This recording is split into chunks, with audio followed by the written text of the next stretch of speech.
ओम शांति 26/2/2026। बाबा आज कह रहे हैं, मीठे बच्चे, सुख देने वाले एक बाप को याद करो। इस थोड़े समय में योग बल जमा करो तो अंत में बहुत काम आएगा। प्रश्न है, बेहद के बैरागी बच्चे, तुम कौन सी स्मृति सदा रहनी चाहिए? बेहद के बैरागी बच्चे, तुम्हें कौन सी स्मृति सदा रहनी चाहिए? उत्तर, ये हमारा छी छी चोला है, इसे छोड़ आप इस घर जाना है। यह स्मृति सदा रहे, बाप और वर्षा याद रहे, दूसरा कुछ भी याद ना आए। यह है बेहद का वैराग्य। कर्म करते याद में रहने का ऐसा पुरुषार्थ करना है जो पापों का बोझा सिर पर से उतर जाए। आत्मा तमो प्रधान से सतो प्रधान बन जाए। ओम शांति। बाप बच्चों को रोज बहुत सहज बातें समझाते हैं। ये है ईश्वरीय पाठशाला। बराबर गीता में भी कहते हैं, भगवान उवाच, भगवान बाप सबका एक है। सब भगवान नहीं हो सकते, हाँ सब बच्चे हो सकते हैं एक बाप के। यह जरूर बुद्धि में आना चाहिए कि बाप स्वर्ग नई दुनिया की स्थापना करने वाला है। उस बाप से हमको स्वर्ग का वर्षा जरूर मिला होगा। भारत में ही शिव जयंती गाई जाती है, परंतु शिव जयंती कैसे होती है ये तो बाप ही आकर समझाते हैं। बाप आते हैं कल्प के संगम युग पर, बच्चों को फिर से पतित से पावन बनाने अर्थात वर्षा देने। इस समय सबको रावण का श्राप है, इसीलिए सब दुखी है। अभी कलयुगी पुरानी दुनिया है। ये हमेशा याद रखो कि हम ब्रह्मा मुख वंशावली ब्राह्मण हैं। जो भी अपने को ब्रह्मो कुमार कुमारी समझते हैं, उनको जरूर यह समझना चाहिए कि कल्प कल्प डाढ़े से ब्रह्मा द्वारा वर्षा लेते हैं। इतने ढेर बच्चे और कोई को हो नहीं सकते। वो है सबका बाप। ब्रह्मा भी बच्चा है। सब बच्चों को वर्षा डाढ़े से मिलता है। उनका वर्षा है सतयुग की राजधानी। ये बेहद का बाप जब स्वर्ग का रचयिता है तो जरूर हमको स्वर्ग की राजा ही होनी चाहिए, परंतु यह भूल गए हैं। हमको स्वर्ग की बादशाही थी, परंतु निराकार बाप कैसे देंगे? जरूर ब्रह्मा बाप द्वारा देंगे। भारत में इनका राज्य था। अभी कल्प का संगम है। संगम पर ब्रह्मा है, तब तो बीके कहलाते हैं। अंधश्रद्धा की कोई बात तो नहीं सकती। एडॉप्शन है। हम ब्रह्म कुमार कुमारियाँ हैं। ब्रह्मा शिव बाबा का बच्चा है। हमको शिव बाबा से फिर से स्वर्ग की बादशाही मिल रही है।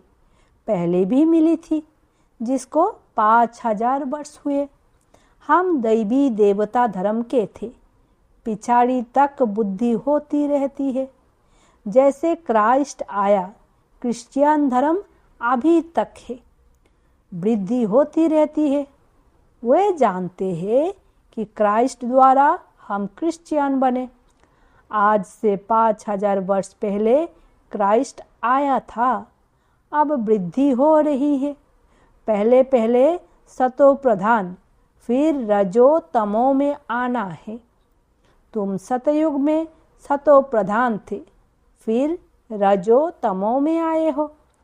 तमो प्रधान सृष्टि से फिर सतो प्रधान जरूर होती है।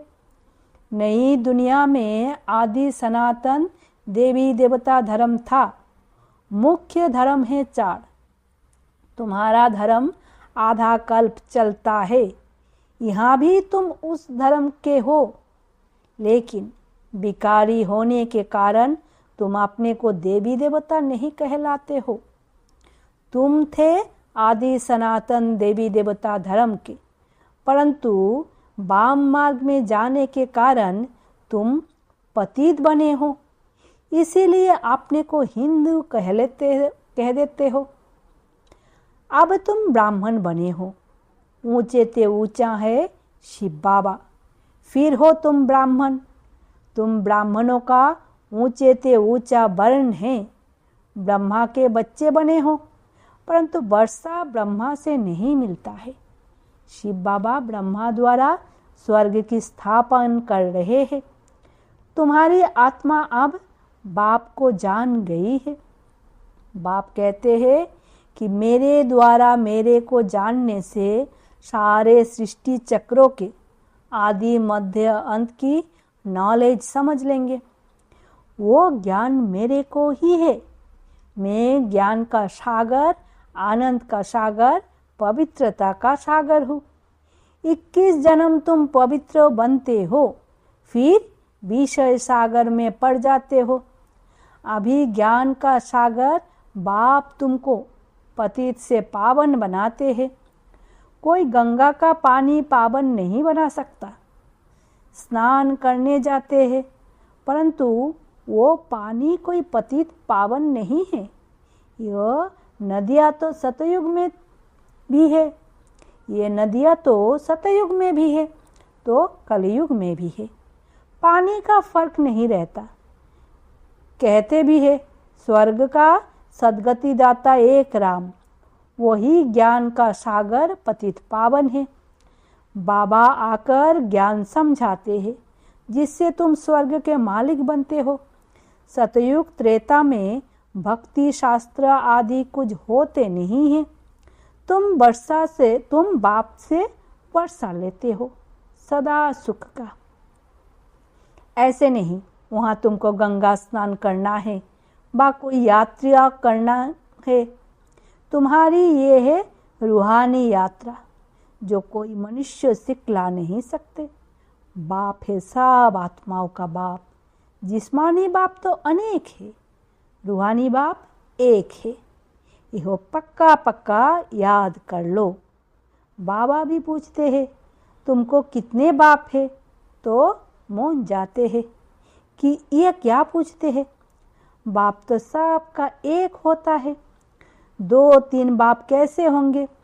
बाप समझाते हैं, उस परमात्मा बाप को याद करते हो दुख में हमेशा कहते हो, हे परमपिता परमात्मा हमको दुख से छुड़ाओ। तो 2 बाप हुए ना, एक जिस्मानी बाप, दूसरा रूहानी बाप, जिसकी महिमा गाते हैं तुम मात पिता हम बालक तेरे आदि आदि, तुम्हारी कृपा से सुख घनेरे। लौकिक माँ बाप से सुख घनेरे नहीं मिलते हैं। जब दुख होता है तो उस बाप का सिमरन करते हैं। ये बाप ही ऐसा प्रश्न पूछते हैं, दूसरा तो कोई पूछ ना सके। भक्ति मार्ग में तुम गाते हो, बाबा आप आएंगे तो हम आपके सिवाय और कोई की नहीं सुनेंगे। और तो सब दुख देते हैं, आप ही सुख देने वाले हो। तो बाप आकर याद दिलाते हैं कि तुम क्या कहते थे। तुम जानते हो तुम ही ब्रह्म कुमार कुमारी कहलाते हो।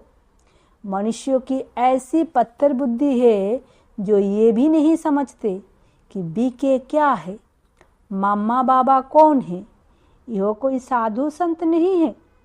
साधु सन्यासी को गुरु कहेंगे, माता पिता नहीं कहेंगे।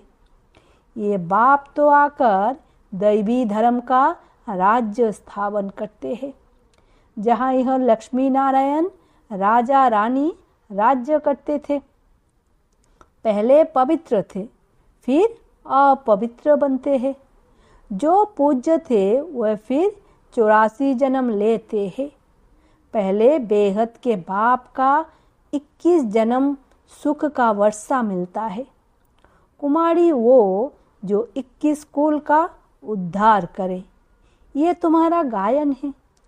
तुम कुमारिया हो, गृहस्थी नहीं हो। भल बड़े है लेकिन मर्जिबा बन, सब बाप के बच्चे बच्चियां बने हों। प्रजापिता ब्रह्मा के ढेर बच्चे हैं और वृद्धि को पाते रहेंगे, फिर सब देवता बनेंगे। ये शिव बाबा का यज्ञ है। इसको कहा जाता है राजस्व यज्ञ, स्वराज पाने का यज्ञ। आत्माओं को बाप से स्वर्ग के राज्य का वर्षा मिलता है। इस राजस्व अश्वमेध ज्ञान यज्ञों में क्या करना है? शरीर सहित जो कुछ है वो बलिहार करना है अथवा स्वाहा करना है। इस यज्ञ से तो तुम फिर राज्य पाएंगे। बाप याद दिलाते हैं कि भक्ति मार्ग में तुम गाते थे कि हे बाबा, आप जब आएंगे तो हम बलिहार जाएंगे, वाड़ी जाएंगे। अब तुम अपने को सब ब्रह्म कुमार कुमारियाँ तो समझते हो। भल रहो अपने गृहस्थ व्यवहार में, परंतु पावन रहना होगा, कमल पुष्प समान। अपने को आत्मा समझो। हम बाबा के बच्चे हैं, तुम आत्माएं हो आशिक। बाप कहते हैं मैं हूँ एक माशूक। तुम मुझ माशूक को पुकारते रहते हो। तुम आधा कल्प के आशिक हो, जिसको परमपिता परमात्मा कहा जाता है। वो निराकार है। आत्मा भी निराकार है, जो इस शरीर द्वारा पार्ट बजाती है। भक्ति मार्ग में भी तुमको पार्ट बजाना है। भक्ति है ही रात, अंधियारे में मनुष्य ठोकरे खाते हैं। द्वापर से लेकर तुमने ठोकरे खाई है। इस समय महादुखी हो गए हो। अब पुरानी दुनिया का अंत है। यह पैसा आदि सब मिट्टी में मिल जाना है। भल कोई करोड़पति है, राजा है, बच्चे पैदा होंगे तो समझेगा ये धन हमारे बच्चों के लिए है, हमारे पुत्र पौत्र खाएंगे। बाप कहते हैं कुछ भी खाएंगे नहीं, ये दुनिया ही खत्म होने वाली है। बाकी थोड़ा समय है। विघ्न बहुत पड़ेंगे, आपस में लड़ेंगे। पिछाड़ी में ऐसे लड़ेंगे जो खून की नदियाँ बहेंगी। तुम्हारी तो कोई से लड़ाई नहीं है। तुम योग बल में रहते हो। तुम याद में रहेंगे तो कोई भी तुम्हारे सामने बुरे विचार से आएंगे तो उनको भयंकर साक्षात्कार हो जाएगा और झट भाग जाएंगे। तुम शिव बाबा को याद करेंगे और वे भाग जाएंगे। जो पक्के बच्चे हैं, पुरुषार्थ में रहते हैं कि मेरा तो एक शिव बाबा, दूसरा ना कोई। बाप समझाते हैं कि हाथ काट दे, दिल यार दे। बच्चों को घर को भी संभालना है, परंतु तुम आत्माएं बाप को याद करो तो पापों का बोझा भी उतर जाएगा। सिर्फ मुझे याद करो तो तुम तमो प्रधान से सतो प्रधान बन जाएंगे, परंतु नंबरवार पुरुषार्थ अनुसार। फिर तुम सब यह शरीर छोड़ेंगे। बाबा सभी आत्माओं को मच्छर सदृश ले जाएंगे। बाकी सारी दुनिया को साजाए खानी है। भारत में बाकी थोड़े जाकर रहेंगे। उसके लिए यह महाभारत लड़ाई है। यहाँ तो बहुत वृद्धि होगी। प्रदर्शनी, प्रोजेक्टर आदि द्वारा कितने सुनते हैं, वो प्रजा बनती जाती है। राजा तो एक होता है, बाकी होती है प्रजा। वजीर भी प्रजा की लाइन में आ जाता है। ढेर प्रजा होती है। एक राजा की लाखों के अंदाज में प्रजा होती है, तो राजा रानी को मेहनत करनी पड़े ना। बाप कहते हैं सब कुछ करते निरंतर मुझे याद करो। जैसे आशिक माशूक होते हैं, उन्हों का जिस्मानी लाभ रहता है। तुम बच्चे इस समय आशिक हो, तुम्हारा माशूक आया हुआ है, तुमको पढ़ा रहा है। पढ़ते पढ़ते तुम देवता बन जाएंगे, याद से विकर्मों विनाश होंगे और तुम सदैव निरोगी भी बनेंगे। फिर 84 के चक्र को भी याद रखना है। सतयुग में इतने जन्म, त्रेता में इतने जन्म। हम देवी देवता धर्म वाले ने पूरे 84 चक्र लगाया है। आगे चलकर तुम बहुत वृद्धि को पाएंगे। तुम्हारे सेंटर्स हजारों के अंदाज में हो जाएंगे। गली गली में समझाते रहेंगे कि सिर्फ बाप को और वर्षे को याद करो। अब चलो घर वापिस। ये तो छी छी चोला है। ये है बेहद का बैराग। सन्यासी तो सिर्फ हद का घड़भाड़ छोड़ देते हैं। वो है हठयोगी। वो राजयोग सिखला नहीं सकते। कहते हैं ये भक्ति भी अनादि है। बाप कहते हैं ये भक्ति तो द्वापर से शुरू होती है। 84 पौड़ियाँ उतरी, अब तुम तमो प्रधान बने हो। तुम 100 देवी देवता थे। क्रिश्चियन कहेंगे हम 100 क्रिश्चियन थे। तुम जानते हो हम सतयुग में थे। बाप ने देवी देवता धर्म स्थापन किया। ये जो लक्ष्मी नारायण थे वो अब ब्राह्मण बने हैं। सतयुग में एक राजा रानी थे, एक भाषा थी। ये भी बच्चों ने साक्षात्कार किया है। तुम हो सब आदि सनातन धर्म के। तुम ही 84 जन्म लेते हो। वो जो कहते आत्मा निर्लिप्त है बा ईश्वर सर्वव्यापी है, ये रंग है, सब में आत्मा है। फिर कैसे कहते हो हमारे में परमात्मा है? फिर तो सब फादर्स हो गए। कितने तमो प्रधान बन गए हैं। आगे जो सुनते थे वो मान लेते थे। अब बाप आकर सत्य सुनाते हैं। तुमको ज्ञान का तीसरा नेत्र देते हैं, जिससे तुम सृष्टि के आदि मध्य अंत को जानते हो। अमर कथा भी यही है। बाकी सूक्ष्म वतन में कथा आदि है नहीं। यह सब भक्ति मार्ग का सैपलिंग है। तुम अमर कथा सुन रहे हो अमर बनने के लिए। वहाँ तुम खुशी से एक शरीर छोड़ दूसरा जा कर लेंगे। यहाँ तो कोई मरता है तो रोते पीटते हैं। वहाँ बीमारी आदि होती नहीं। सदैव एवार हेल्दी रहते हैं। आयु भी बड़ी होती है। वहाँ पतितपना होता नहीं। अब यह पक्का कर लेना है कि हमने 84 का चक्र पूरा किया है। अब बाबा हमको लेने आया है। पावन बनने की युक्तियाँ भी तुमको बताते हैं। सिर्फ मुझ बाप को और वर्षे को याद करो। सतयुग में 16 कला संपूर्ण, फिर कला कम होती जाती है। अब तुम्हारे में कोई कला नहीं रही है। बाप ही दुख से छुड़ाकर सुख में ले जाते हैं। इसीलिए लिबरेटर कहा जाता है। सबको अपने साथ ले जाते हैं। तुम्हारे गुरु तुमको साथ थोड़े ही ले जाते हैं। वो गुरु चला जाता है तो चेला गद्दी पर बैठता है। फिर चेलों में बहुत गड़बड़ हो जाती है। आपस में गद्दी के लिए लड़ पड़ते हैं। बाप कहते हैं मैं तुम आत्माओं को साथ ले जाऊंगा। तुम संपूर्ण नहीं बनेंगे तो साजाए खाएंगे और प्राद भ्रष्ट होगा। यहाँ राजधानी स्थापन हो रही है। अच्छा, मीठे मीठे सिकी लदे बच्चों प्रति माता पिता बाप दादा का याद प्यार और गुड मॉर्निंग।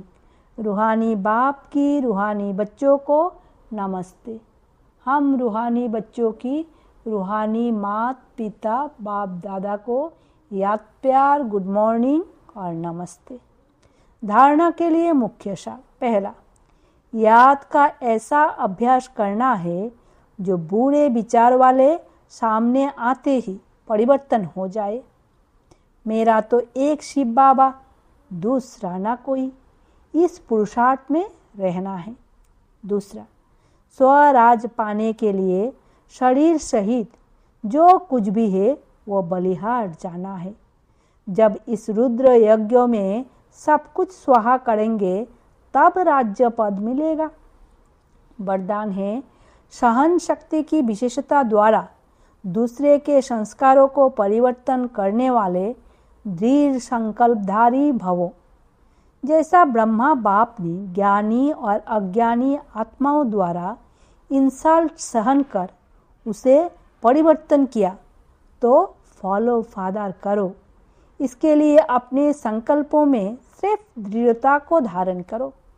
ये नहीं सोचो कि कहाँ तक होगा, सिर्फ थोड़ा पहले लगता है कैसे होगा, कहाँ तक सहन करेंगे। लेकिन अगर आपके लिए कोई कुछ बोलता भी है तो आप चुप रहो, सहन कर लो, तो वो भी बदल जाएगा।